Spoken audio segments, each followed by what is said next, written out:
오늘 우리가 함께 하실 말씀은 요한복음 14장 16절로부터 21절까지 말씀입니다. 요한복음 14장 16절로부터 21절까지 말씀. 우리 한 절씩 교독하도록 하겠습니다. 제가 먼저 16절 말씀 읽도록 하겠습니다. 내가 아버지께 구하겠으니 그가 또 다른 보혜사를 너희에게 주사 영원토록 너희와 함께 있게 하시리니 저는 진리의 영이라. 세상은 능히 저를 받지 못하나니 이는 저를 보지도 못하고 알지도 못함이라.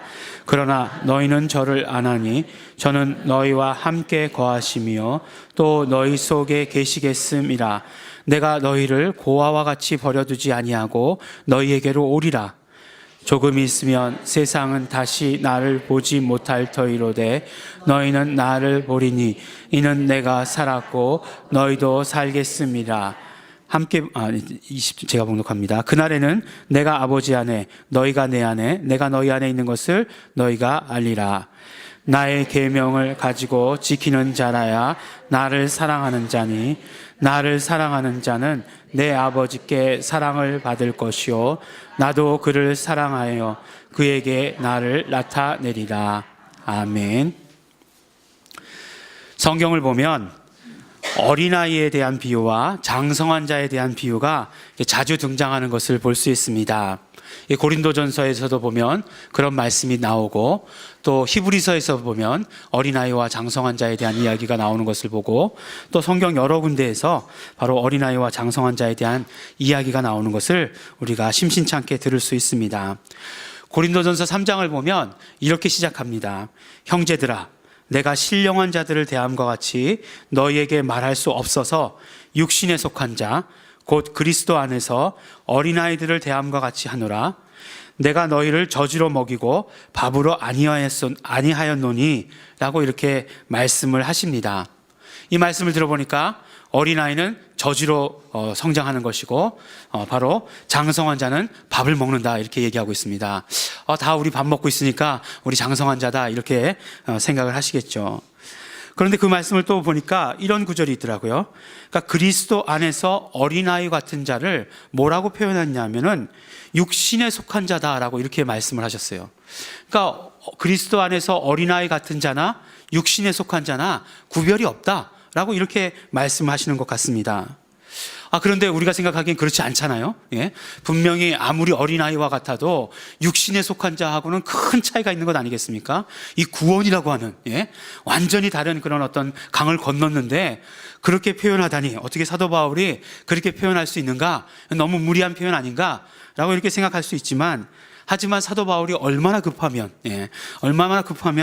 그렇게 표현하셨겠는가? 일면으로 이해가 가는 부분이다라고 이렇게 말씀할 수 있겠습니다. 그러면 육신에 속한 사람이라고 하는 것은 어떤 사람이 육신에 속한 사람인가 하는 것입니다. 육신에 속한 사람이라고 하는 것은 바로 자신의 삶의 기준이 그러니까 구체적으로 모든 결정하는 것의 기준이 되는 것이 자기 양심에 있는 사람이 바로 육신에 속한 사람이다라고 이렇게 말할 수 있습니다. 사도 바울이 이 말씀을 하게 된 그 고린도 교회의 배경이 있습니다. 어떤 배경이 있었냐면 이때 이제 성도들이 막 나누기 시작했어요. 막 파를 이루어가지고 분당이 되기 시작했습니다. 어떤 사람은 나는 바울파다. 나는 바울에게서 들었으니까 바울파다라고 이야기하는 사람이 있었고 어떤 사람은 아니다. 바울은 너무 말을 직설적으로 해. 아볼로가 훨씬 더 설교를 잘하시지. 나는 아볼로파다. 이렇게 이야기하는 그런 사람들이 있었습니다. 그러니까 그 사람들이 고린도 교회가 나누기 시작했어요. 그러니까 이렇게 얘기한 거죠. 나는 바울이 더 마음에 드니까 내가 생각하기에는 바울이 더 좋아. 내가 생각하기에는 아볼로가 더 좋아 라고 이렇게 이야기하게 된 것입니다.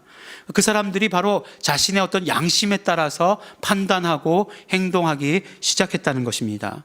내가 생각하기에는 내 느낌으로는 라고 이렇게 말하는 것과 같다는 것입니다. 근데 만약에 우리도 신앙생활하면서 모든 판단의 기준이 나에게 있다라고 한다면 구체적으로 얘기해서 내 중심적이라고 한다면 하나님과의 관계 가운데서 지금 있는 내 상황이 훨씬 더 중요하고 하나님과의 관계 가운데서 지금 내 시간이 훨씬 더 급하고 하나님과의 관계 가운데서 지금 내가 가지고 있는 내 감정이 더 중요하다라고 이렇게 하나님께 말하고 있다라고 한다면 바로 이것은 무엇이냐? 어린아이와 같은 것이다. 어린아이와 같은 신앙이다 라고 이렇게 말씀하시는 것입니다. 그러니까 뭐예요? 육신에 속한 자와 별 다를 바가 없다 라고 성경에서는 아주 아프지만 구체적으로 우리에게 이렇게 꼭 집어서 이야기를 해주고 있습니다. 그러면 장성한 자라고 얘기할 때 장성한 사람은 어떤 사람을 장성한 사람이라고 이야기하는가? 이 장성한 자를 이야기할 때 우리가 두 가지를 생각해 볼 수 있습니다. 첫 번째로는 이제 성장을 다 이룬 사람, 다 성장한 사람을 이야기할 수 있어요.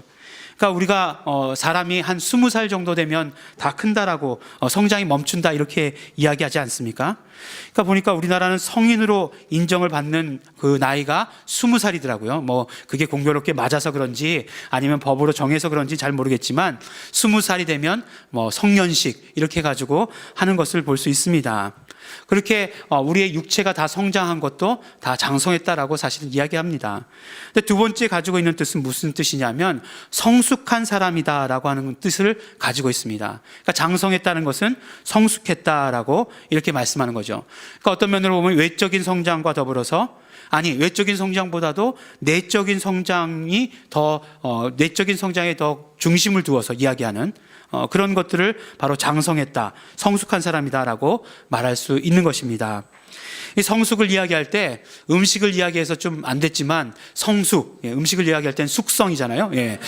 그래서 좀 이해하기가 쉬운데 음식이라는 것도 사실은 어떤 음식을 보면 음식의 종류에 따라서는 숙성된 맛이 그 음식이다라고 얘기할 수 있는 것들이 있잖아요. 그러니까 처음 만들어진 맛 말고 어느 정도 숙성이 되어야 그 음식의 맛이다라고 얘기할 수 있는 것도 있지 않습니까? 우리가 제일 쉽게 매일 먹는 김치, 김치 그렇잖아요. 김치는 뭐 금방 담궈 넣어도 맛있죠. 네, 맛있습니다. 무엇이 맛이 없겠습니까? 금방 담궈 넣어도 맛있고 익어도 맛있고 그다음에 씌어도 맛있고 묵은지도 맛있고 침 고이시죠?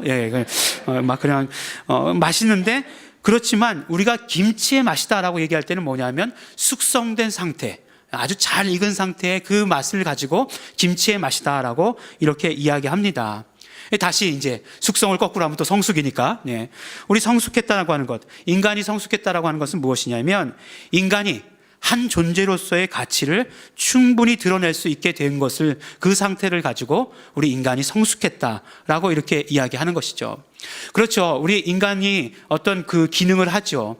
한 사람의 그런 어떤 존재로서의 어떤 일들을 맡습니다. 그런데 처음 태어나서부터 그 일들을 할 수 있느냐? 그런 것은 아니에요. 또 다 컸다고 할 수 있느냐? 그런 것은 아닙니다. 어떤 그런 모든 내면적인 성장, 인격적인 성장, 이런 모든 것들이 다 성장해서 성숙하다고 할 때 그 일들을 할 수 있는 것이다라고 하는 것이죠. 우리가 크리스찬이 성숙했다라고 하는 것은 무엇이겠습니까? 크리스찬들에게는 모두에게 다 사명이 주어진다는 거예요. 그렇지 않습니까? 만약에 크리스찬들에게 사명이 주어지지 않고 구원이 목적이었다라고 한다면 구원하시고 난 다음에 바로 데리고 가셔야 돼요. 그래야 서로 갈등이 없지 않겠습니까? 뭐 얼마나 남아서 죄 짓고 뭐 병으로 고통하고 이런 거 없을 거 아니에요. 그 다음에 뭐 병 고쳐주시지 않아도 되고. 하지만 구원이 목적이 아니시다는 것을 우리에게 말씀해 주신 거잖아요. 우리에게 다 구원하시고 나서 한 사람 한 사람에게 사명을 주십니다. 그러면 그 사명을 우리가 수행하기 위해서는 어떻게 해야 되냐면 한 사람 한 사람 모두가 다 성숙해야 되는 것이죠. 단순히 성장만 하는 것이 아니라 성숙한 사람이 되어야 한다는 것입니다. 그런데 계속해서 그 고린도 3장의 그 어떤 배경에 대해서 말씀을 나누고 있었는데 사도 바울은 어떤 사람이 성숙한 사람이냐에 대해서 이렇게 말씀을 해주고 계십니다. 고린도전서 3장 16절. 우리 3장 16절 하면 어느 분이든지 다 아시는 말씀이죠. 요한복음 3장 16절도 중요하고 고린도전서 3장 16절도 중요합니다. 3장 16절은 좋은 말씀들이 많이 나와 있어요. 그러다 또 아닌 거 나와가지고 뭐라 그러지 마세요. 뭐라고 말씀하시냐면 너희가 하나님의 성전인 것과 하나님의 성령이 너희 안에 거하시는 것을 알지 못하느뇨 라고 이렇게 말씀하고 계십니다. 그러니까 크리스찬으로서 성숙했다는 것은 무엇이냐면 성전의 역할을 감당한다는 거예요. 성전의 역할을 감당하는 것이 크리스찬으로서 성숙한 것을 말한다는 것입니다. 그런데 그 성전은 무엇이냐면 바로 성령님께서 거하신다. 성령님께서 계시는 것을 말씀하고 계시는 것입니다. 그렇기 때문에 우리가 진짜 크리스찬이 되기 위해서는 어떻게 해야 되냐면 성령님께서 우리 안에 와 계셔야 합니다. 성령님을 영접하지 않으면, 성령님의 임재가 없으면 진짜 크리스찬이 될 수 없다는 것이에요. 그러니까 진짜 크리스찬이라고 하는 것은 사명을 다할 수 있는 성숙한 크리스찬을 말하는데, 그 사명을 다할 수 있는 성숙한 크리스찬이 되기 위해서는 성령님께서 내 안에 와 계셔야 되는 것이고, 성령님을 나는 영접해야 되는 것이다 라고, 그래야만 가능한 일이다 라고 사도 바울은 우리에게 말씀해 주시고 계십니다. 오늘 본문 말씀을 보면 이제 요한복음 가운데서 예수님께서 성령님을 우리에게 보내주시겠다라고 약속해 주시는 그런 장면입니다. 그런데 성령님을 보내주시겠다라고 약속하시면서 그 성령님을 어떻게 말씀하시냐면 바로 보혜사 성령님이시다라고 말씀을 하셨어요. 그리고 오늘은 특별하게 그 보혜사 성령님에 대해서 더 자세하게 말씀해 주시는데 17절 말씀에 저는 진리의 영이다 라고 말씀해 주십니다. 그러니까 진리의 영이라고 말씀하시는 것은, 그러니까 성령님은 진리의 영이다 라고 말씀하신 것이에요. 그러면 성령님은 진리의 영이다 라고 말씀하셨을 때 우리가 진리라는 뜻을 아직 무슨 뜻인지 잘 알지 못한다 할지라도 바로 진리의 영이시다는 말씀은 성령님은 진리 안에 거하시는 분이시다는 그런 말씀이고, 또한 그분이 우리 안에 계시다는 것은 무엇이냐면 우리도 진리의 영역 안에 있게 된다라고 하는 그런 말씀이 될 것이라는 것입니다.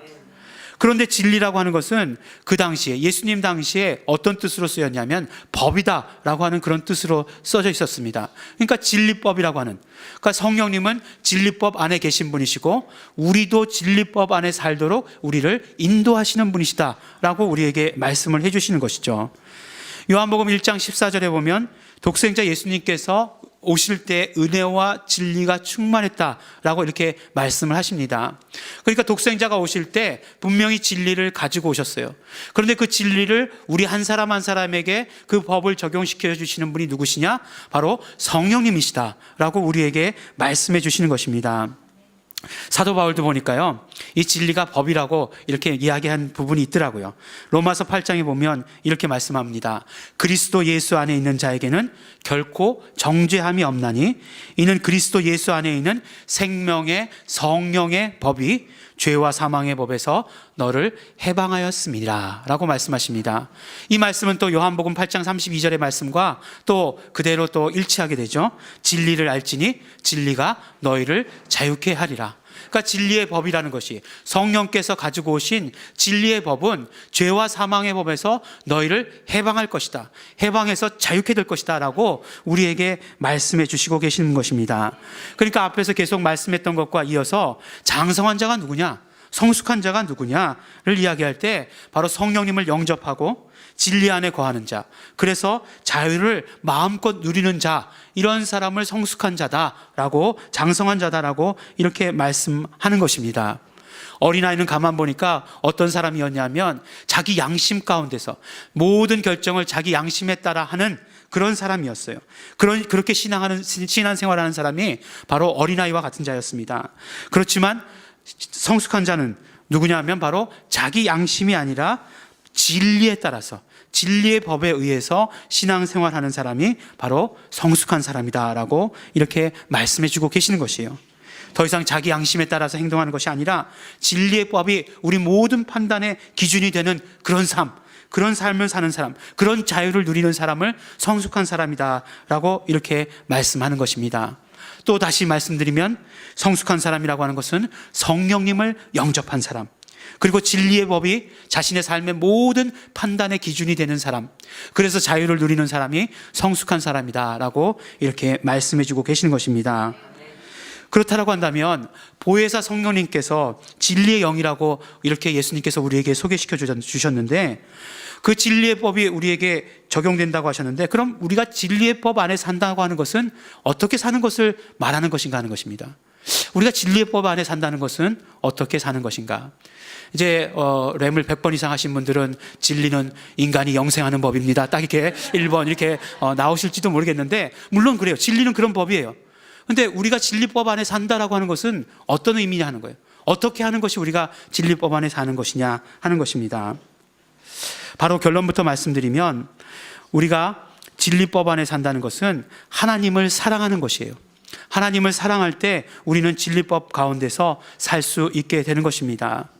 여기서 우리가 하나님을 사랑한다라고 얘기할 때 우리는 그 하나님을 성부 하나님만 이야기하는 것이 아니라는 것을 너무 잘 알고 계십니다.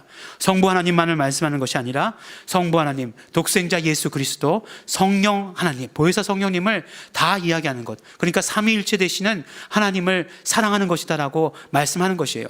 그런데 가만히 보면 삼위일체 되시는 하나님께서 존재하시는 방식이 어떤 방식으로 존재하시냐면 서로 사랑하심으로써 존재하신다는 거예요.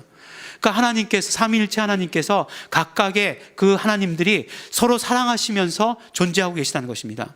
그런데 우리가 그 안에, 또한 하나님이 우리 안에 있다라고 하는 것은 어떻게 하면 그렇게 되겠는가 하는 거예요.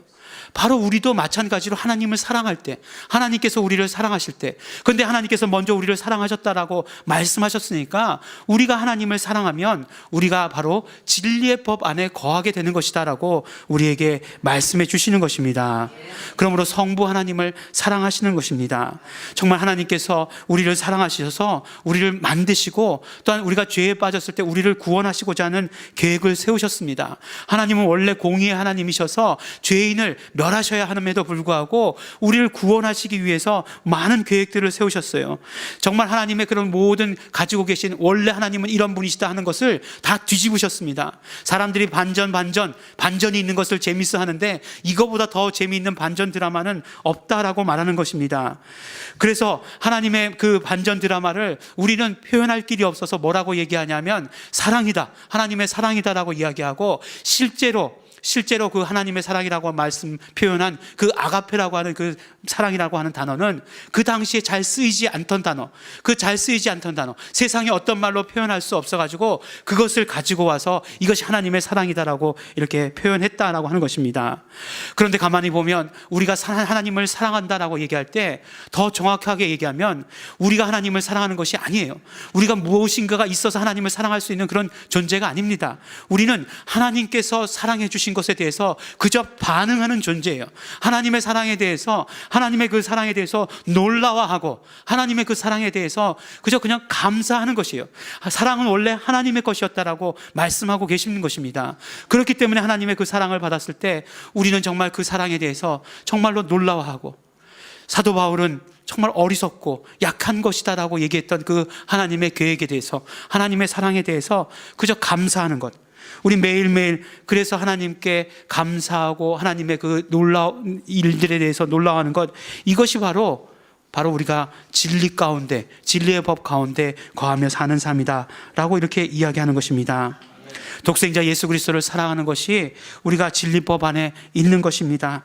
독생자 예수 그리스도께서 하나님이심에도 불구하고 육신의 몸을 입으시고 종의 형체를 가지시고 이 땅 가운데 오셨습니다. 피 흘리시기 위해서, 예수님의 피가 아니면 우리 인간의 죄가 용서받을 수 없기에 피 흘리시기 위해서 오셨습니다. 그리고 피 흘리셨고 죽으셨고 부활하셨습니다. 부활하심으로 말미암아 우리 인간 모두에게 영생을 주신 것입니다. 정말 그 예수님을 사랑하는 것, 그 예수님을 사랑하는 것이 바로 우리가 진리의 법 안에 적용되게 되는 것입니다. 예수님께서 이 땅에 오셔서 이루어주신 그 놀라운 일들을 성령님께서는 우리에게 적용시켜 주시고 계십니다. 그러므로 말미암아 우리가 성령 하나님을 사랑하는 것이 우리가 진리의 법 안에 거하게 되는 것입니다. 정말 예수님께서 이루어주신 모든 일들, 구원, 그뿐만 아니라 우리의 병을 치료하신 것, 정말 안진뱅이를 일으켜주시고 죽은 자까지 살리신 그 모든 것들, 그런 모든 일들을 우리 삶 가운데 그대로 적용되게 해주시는 분이 성령님이십니다. 그뿐만 아닙니다. 정말 우리 한 사람 한 사람 다 구원받았다, 마치 도장 찍어가지고 이것은 내 것이다라고 말씀해 주시는 것처럼 성령이 우리 안에 거하심으로 말미암아 인치셨다라고 말씀하고 계시는 것입니다. 그러므로 그 성령님을 우리가 사랑할 때 우리는 어떻게 되느냐? 진리의 법 안에 거하게 되는 것입니다. 성령님은 어떤 일을 하십니까? 성령님은 오셔가지고 예수님을 변호하시고 예수님을 증거하시는 그런 일들을 하시는 것입니다. 그렇기 때문에 우리가 성령님을 사랑하면 그 성령님의 인도하심을 받아서 정말 예수님을 증거하고 예수님을 변호하는 그런 삶을 살게 되어 있는 것입니다. 그런데 성령님의 인도하심이 가만히 보니까 이 세상 법만 따라가는 것이 아닌 것을 우리는 너무나 잘 알고 있습니다. 이 세상 법만 따라가는 것이 아니에요. 그러니까 어떻습니까? 우리가 정말 성령님을 사랑함으로 말미암아 성령님을 따라 살게 되면 너무나 자연스럽게 우리는 진리의 법 안에서 살게 되는 것을 경험하는 것입니다. 진리의 법에 적용되어서 사는 것입니다. 바로 우리가 삼위일체 하나님을 사랑하게 될 때 우리는 정말 온전히 진리의 법 안에 사는 것을 우리에게 말씀해 주시는 것입니다.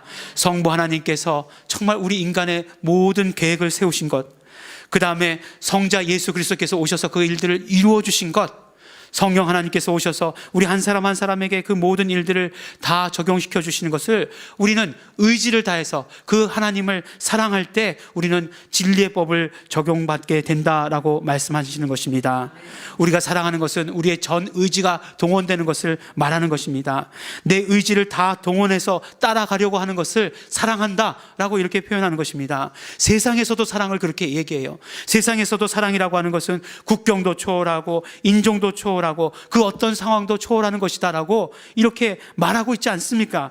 그렇기 때문에 우리가 하나님을 사랑한다, 하나님께 내 사랑을 모두 드린다라고 하는 것은 내 모든 것을 드리는 것을 말하는 거예요. 내 모든 최선을 다하는 것을 말씀하는 것이라는 것을 우리에게 이야기해 주시는 것입니다. 우리의 모든 최선을 다하는 것, 어떻게 이야기할 수 있느냐? 사랑합니다. 하나님을 사랑합니다. 사랑합니다라는 표현으로 성령님을 사랑합니다. 성령님을 사랑함으로 말미암아 성령님이 하시는 모든 일들을 따라갑니다. 예수님의 계명도 뭐라고 말씀하셨습니까? 예수님의 계명도 사랑하라고 말씀하지 않으셨습니까? 사랑하면 하나님의 사랑이 우리 가운데 거하는 것이고 우리도 하나님 가운데 거하는 것이다라고 말씀해 주시지 않습니까? 그러면 그것이 바로 우리가 구체적으로 진리의 법 안에서 사는 것임을 우리에게 말씀해 주시고 계시는 것입니다. 진리의 법 안에서 살게 되면 얼마나 자유하겠습니까? 아무것도 우리에게 거치는 것이 없는, 정말 어떤 죽음의 한계까지도 뛰어넘을 수 있는 그런 어떤 진리의 법 가운데서 지금 우리가 살게 된다라고 한다면 그것이 얼마나 자유하겠습니까? 정말 누가 시켜서 누가 볼까 봐, 율법이 그렇기 때문에 내 양심 또 거기다 보태서 라고 한다라고 하면 얼마나 정말 편협한 신앙생활을 할 수밖에 없겠습니까? 그런데 우리가 정말 하나님을 사랑하기 때문에 내 모든 의지를 하나님께 다 드렸기 때문에 정말 사랑하는 것이기 때문에 한다라고 한다면 얼마나 우리가 자유로운 삶을 살아갈 수 있겠습니까? 진리의 법 안에서 살아가는 자유를 우리가 경험하게 되는 것입니다. 사랑하는 우리 예일중앙교회 성도 여러분, 우리 진리 가운데 살아야 합니다. 그 최선의 방법은 하나님을 사랑하는 것이다라고 말씀하십니다. 그러므로 하나님을 사랑하십시오. 우리 사랑의 모든 언어를 들으시기 바랍니다. 우리 구체적인 사랑의 언어를 들으시기 바랍니다. 구체적인 사랑의 행동을 들으시기 바랍니다. 정말 성령님을 따라서 쫓아가는 그런 삶이 되시길 바랍니다. 그리고 나서 진리 안에서 정말 자유를 경험하시는 우리 성도 여러분들이 되시기를 예수 이름으로 축원합니다. 우리 기도하시겠습니다. 우리 기도하실 때 우리 감사하시면서 기도하시기 바랍니다. 우리가 성령님으로 말미암아 예수님께서 보내주시겠다고 약속하신 성령님 오셔서 그 성령님으로 말미암아 우리가 진리 가운데 거하고 자유함을 얻게 하여 주신 것을 우리 감사하면서 기도하시기 바랍니다. 이 시간에 정말 소원하시면서 결단하시면서 기도하실 때 나의 사랑을, 나의 온전한 사랑을 하나님께 드리겠습니다. 삼위일체 하나님께 사랑을 드리겠습니다. 정말 예수 이름으로 이루어 주신 그 모든 일들에 대해서 내가 예수 이름을 부름으로 말미암아 예수 이름의 영광 돌림으로 말미암아 나의 그 모든 사랑을 드리겠습니다. 정말 나의 모든 행동을 정말 예수님을 쫓아가는 삶으로 말미암아 성령님께서 인도하시는 대로 쫓아가는 삶으로 말미암아 내 모든 삶을 드리겠습니다. 내가 정말 하나님을 사랑하겠습니다. 소원하시면서 결단하시면서 감사하시면서 우리 기도하시겠습니다.